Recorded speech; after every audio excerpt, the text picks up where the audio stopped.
There's this guy named Michael Knowles from the Daily Wire. Some of you know him as the Daily Wire third stringer behind Matt Walsh and Ben Shapiro. Anyway, I've been on his show before. I stopped going on his show because nothing positive came from it. It doesn't have a big enough audience that it actually did anything for me. But I would get a barrage of anti-Semitic messages from his viewers. That very same Michael Knowles thought yesterday to say, you know what, David Pakman is making up that he's getting anti-Semitic emails and threats as a result of his tweet. Here is what Michael Knowles had to say. And of course, there's always this very, his background is in acting. There's always this overly dramatic acting that he's doing. He's just so upset by my tweet. There was the most vile reaction that I've seen to the shooting in Nashville was from someone who's appeared on this show, actually. He's a liberal, but he's appeared on this show. Yeah.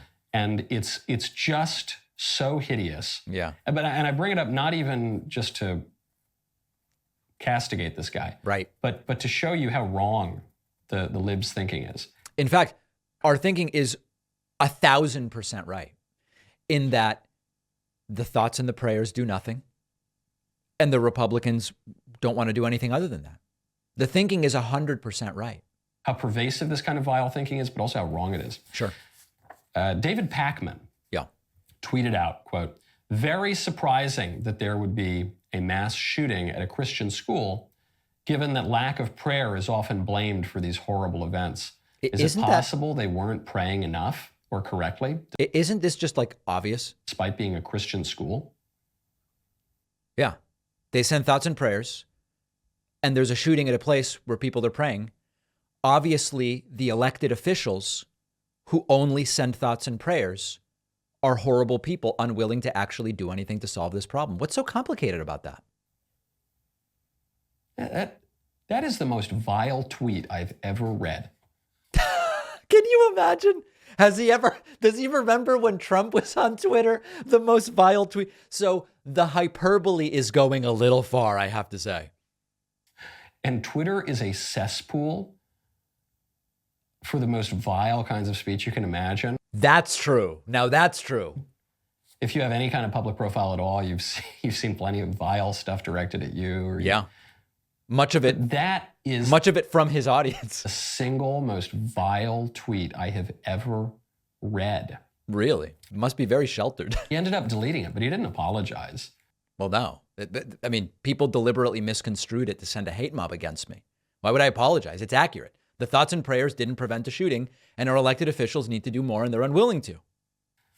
In fact, he played the victim. He said, all right, too many anti-Semitic attacks and threats to my family. I've deleted the tweet.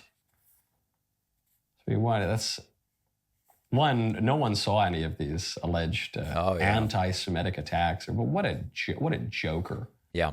So anyway, the anti-Semitic attacks. Check a couple things on this.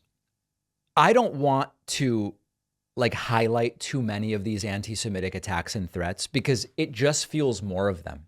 But now that someone as prominent as Michael Knowles is suggesting there are no such things, I have to at least say something about it. First of all, check out the comments. Just look through the comments. I won't even put them up. Check out the comments on the video I did about this. The video wherein I said a million people are angry at me. My tweet pissed off a million people. Just scroll through the comments.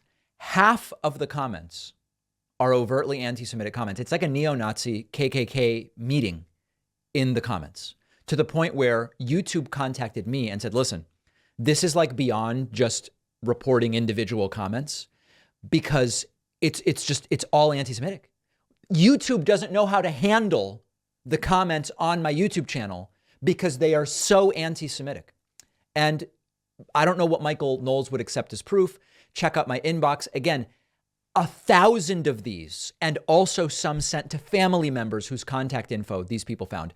I'm just going to give you 3 examples, again, because I want to show you that these are very real, but also not spend all day showing you these.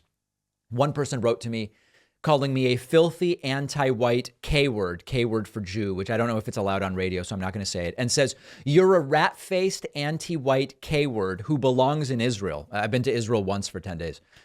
Someday Jews will have their citizenship stripped and they will be banned from holding positions in American government, media, academia, and law. White people are simply sick of your Jewish degeneracy, and it's time for Jews to pack up and leave. This is one of 1,000. Okay, Michael Knowles says these don't exist. Here's reality. Michael Knowles lives in a fantasy world. We have reality and we have fantasy here. Michael Knowles lives in fantasy. This is the reality. 1 out of 1,000 that I got.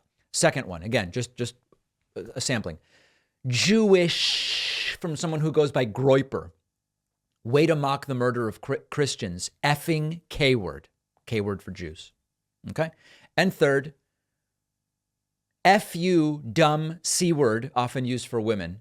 Have fun in hell, Jew boy. Christ is king. Holocaust didn't happen, by the way. Okay. I could do a live stream all day just reading these. They come in faster than they can be read. If you look at Twitter, YouTube, my email inbox, Facebook, and Instagram, Michael Knowles says the anti-Semitic messages don't exist. They come in at a rate of more than 1 every few seconds. Okay, so that's the truth. But Michael Knowles and others want you to think there are none. And by the way, I stopped doing his show because every time I was on it, I would get anti-Semitic emails. It just wasn't worth it because it wasn't helping me build my audience. It was only generating hate. These people are truly dangerous and they're depraved. But after the break, I'm going to tell you the good of the last 24 hours.